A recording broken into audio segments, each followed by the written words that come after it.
Hi guys, magandang araw sa inyo lahat. Ako nga pala si Luigi. And for today, magbibigay ako sa inyo ng tips para at least para tayo makakaiwas sa scammer sa pagbili ng lupa dito sa Pilipinas. Alam ko, isa sa mga pinag-iipunan natin mga OFW, before kasi OFW din po ako, ay ang makabili ng sariling lupa dito sa Pilipinas. Pero sa panahon ngayon, hindi maiwasan naglipa na po ang maraming scammer. Na-allocating ka ng lupa pero kapag nabayaran mo na, bigla na lang mawawala ang peking real estate agent na parang buna. Kaya naman para iwas maloko, number 1, i-check mabuti ang titulo kung maaari hingan siya ng photocopy at basahin kung sino talaga ang may-ari o registered owner. Kung may mautusan ka na pwedeng mag-background check ng lugar at magtanong na rin sa mga kapitbahay kung lehitimong nakapangalan ba sa titulo ang siya nagmamay-ari ng lupa.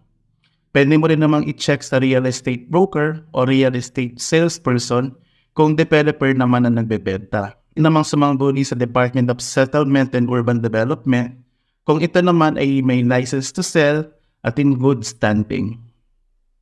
Then, pangalawa, i-check din ang titulo kung merong affidavit of claim o kaya may notice of adverse claim para maiwasan ang anumang aberya sa pagbili ng lupa sa hinaharap.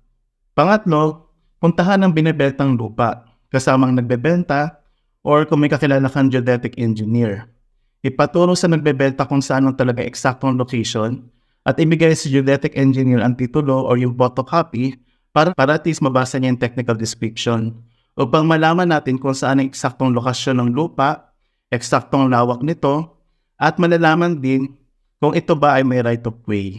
At pang-apat, kung magustuhan mo ng bilhin ng lupa, magsadya lamang sa Registry of Deeds na nakakasakop sa lugar ng lupa. At mag-request ng certified true copy. Then pag nakuha mo na ang copy, ikumpara ito sa original na titulo na ibinigay sa iyo at siguraduhin malinis at tugma ang mga detalyeng nakasaad.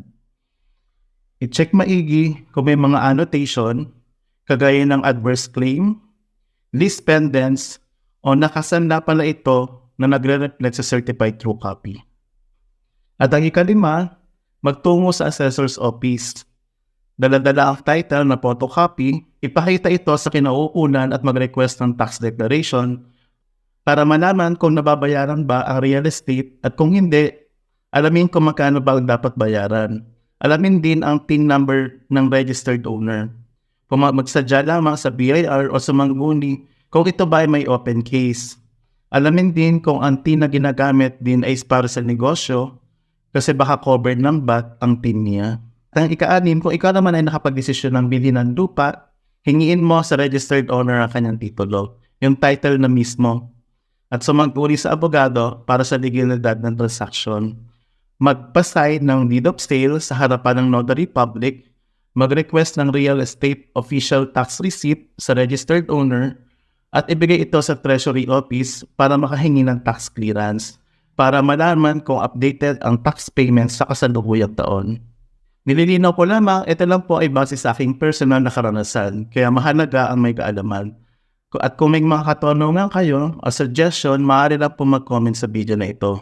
Maraming salamat po at please huwag ninyong kalimutan na mag-subscribe sa aking channel. Hanggang sa muli, paalam.